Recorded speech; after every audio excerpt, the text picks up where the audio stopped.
बेटा ये कमाल है लोहा लाट सीमेंट कामधेनु का। कृषि एवं पशुपालन मंत्री जेपी दलाल रविवार को सोनीपत पहुंचे। उन्होंने पूर्व की सरकारों पर जमकर बरसते हुए कहा कि गलत भर्तियां करके नेताओं ने किया बच्चों के भविष्य के साथ खिलवाड़। कांग्रेस पर भी बोला हमला। कहा कोरोना काल में कांग्रेस को दिखता है सिर्फ घोटाला। बड़ौदा उपचुनाव की जीत का किया दावा।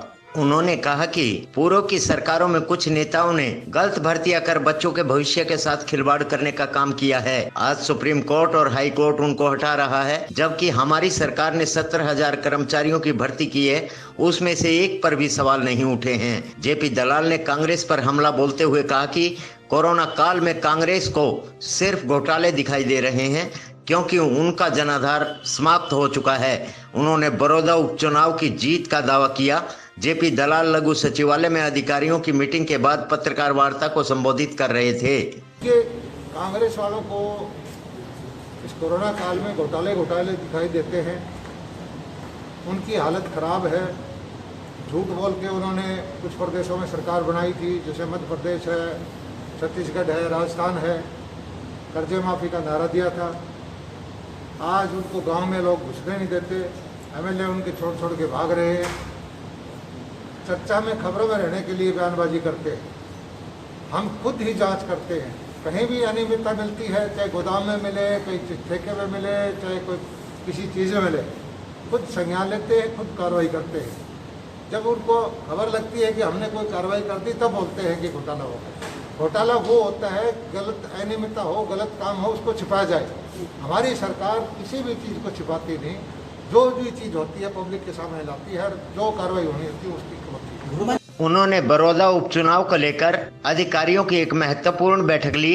अधिकारियों के साथ समीक्षात्मक बैठक में जेपी दलाल ने अधिकारियों को दिशा निर्देश दिए कि बड़ौदा में जो भी विकास कार्य अधूरे पड़े हैं उन्हें जल्द से जल्द पूरा किया जाए और जो भी समस्या है उनका तुरंत समाधान प्रभाव से किया जाए, ताकि लोगों को किसी परेशानी का सामना न करना पड़े। वहीं बाद में पत्रकारों से बातचीत में जेपी दलाल ने पूर्व की सरकारों पर जमकर हमला बोलते हुए पीटीआई टीचर का प्रदेश भर में चल रहे आंदोलन पर किए गए सवाल पर दलाल ने कहा कि पीटीआई टीचर के साथ उनकी सहानुभूति है, लेकिन पूर्व की सरकारों में बैठे कुछ नेताओं ने गलत भर्तियां की, वह इसी का नतीजा है। जिन भर्तियों में गड़बड़ी के चलते हाई कोर्ट व सुप्रीम कोर्ट इन्हें रिजेक्ट कर रहा है। हमारी सरकार ने अब तक करीब 17,000 कर्मचारियों की भर्ती की है, लेकिन हमारी एक भी भर्ती पर सवाल नहीं उठे हैं। जेपी दलाल ने कहा कि पीटीआई टीचर के साथ सरकार की सहानुभूति है और कोई ना कोई हल जरूर निकाला जाएगा। हमारा काम बोलेगा, हमारी विकास की नीतियाँ बोलेगी। बगैर भेदभाव के जो 90 के 90 हल्कों में काम किया है और देश के अंदर जो आज भारत का मान सम्मान दुनिया में बढ़ा है, चाहे वो धारा 370 तोड़ने की बात हो, मंदिर बनाने की बात हो, 3 तलाक की बात हो, किसानों के लिए पैकेज देने की बात हो। आज दुनिया के अंदर कल ही सर्वे आया था, इंडिया टुडे में रात को मैं देख रहा था कि पिछले जनवरी के बाद 6 महीने में 10% मोदी जी की लोकप्रियता बढ़ी है। क्यों? क्योंकि ऐसे संकट में, जहाँ चीन का संकट था, कोरोना का संकट था, इकोनॉमी भी थोड़ी सी हिल गई थी, उसके बावजूद भी हमारे प्रधानमंत्री की, हमारी सरकारों की लोकप्रियता कम नहीं हुई। क्यों? क्योंकि हम शासन करने नहीं आए, हम सेवा करने आए। इनके साथ पूरी सहानुभूति है। लेकिन एक चीज़ आप भी विचार करो, हमारी सरकार ने 17,000 आदमी लगाए, बच्चों को लगाया। किसी भी कोर्ट ने हमारा एक भी बच्चा हटाया नहीं। पुरानी सरकारों के मेरे ख्याल में 10 केस आ चुके होंगे, जिनमें कहीं हाई कोर्ट ने, कहीं सुप्रीम कोर्ट ने बच्चों के भविष्य खिलवाड़ कर देखा, जिस नेताओं ने किया, लेकिन उनके खिलाफ सख्त हुआ। और पूरी सहमति दिखाते हुए हमारे मुख्यमंत्री ने जहाँ तक हो कोई रास्ता निकालने का काम किया है। और अभी भी हमने नहीं कहा है कि हम रास्ता नहीं निकाल रहे, लेकिन उग्र प्रदर्शन करना, जिन पार्टियों ने उनके भविष्य के साथ खिलवाड़ किया, गलत भर्ती की, उन्हीं के हाथों में खेलना, ये अच्छी बात नहीं। उन्होंने बहिष्कार तो अब हम यहाँ पीटीआई तो सारे प्रदेश के है। चुनाव में तो बड़ौदा के कितने होंगे, उसके 10%, 5%। अब हम कहते हैं कि हम ट्रम्प के चुनाव का बहिष्कार करेंगे, तो उसका मतलब क्या होगा? सारे वोट तो किसी पार्टी को मिलते नहीं। सब नीतियों के लोग होते हैं, सब पार्टियों को वोट देने वाले वोट होते हैं, कोई इधर वोट देता है, कोई उधर देता है। उनको लोकतंत्र की यही खूबी है कि जिसका जो दिल आए वो बोल सकता है। लेकिन ये रिकॉर्ड की बात है कि हमारे मुख्यमंत्री ने पुरानी सरकारों के जितने भी कर्मचारी हटाए गए कोर्ट कचहरी से, उसके बारे में सिंपैथेटिकली व्यू लेके उनको लगाने की कोशिश की है।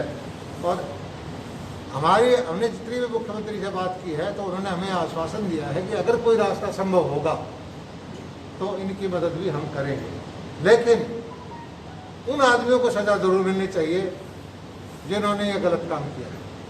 वहीं उन्होंने डिप्टी सीएम दुष्यंत चौटाला और होम मिनिस्टर के बीच तनातनी की खबरों पर बोलते हुए कहा कि ऐसी खबरें मीडिया में आती रहती हैं, लेकिन ऐसी कोई तनातनी या खींचतान नहीं है। सबके अपने अपने विभाग की जिम्मेदारी है और सब अपना काम कर रहे हैं। ठंडने वाली खबरें प्रेस में आती रहती हैं।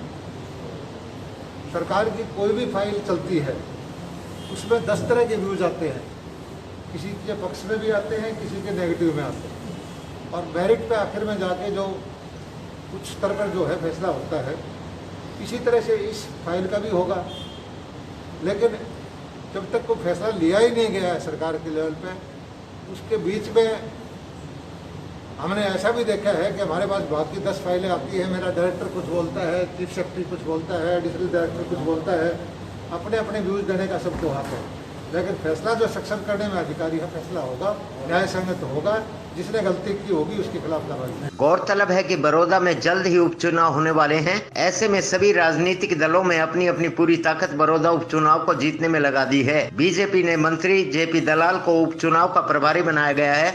साथ ही विधायकों और सांसदों की भी ड्यूटी बड़ौदा उपचुनाव में लगाई गई है। ऐसे में सरकार की पुरजोर कोशिश है कि बड़ौदा में विकास कार्यों की झड़ी लगाई जाए, ताकि विकास के दम पर बीजेपी इस बार यहां कमल खिला सके। हालांकि बड़ौदा को कांग्रेस का गढ़ माना जाता है।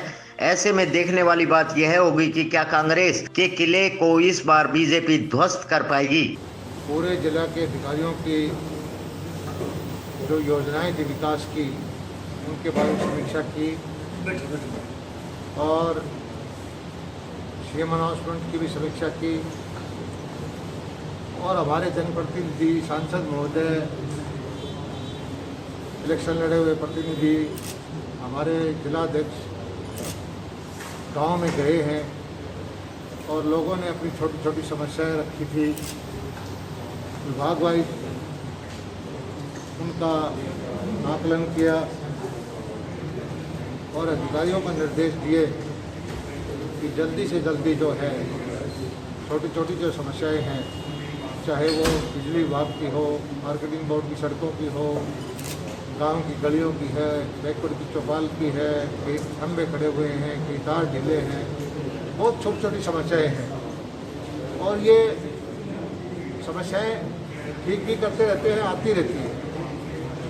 इनको अधिकारियों को निर्देश दिए कि किसी भी तरह की जो समस्या है इनको तुरंत ठीक करें और बाकायदा इनको टाइम बाउंड, उनको डेट वाइज बाउंड कर दिया गया है।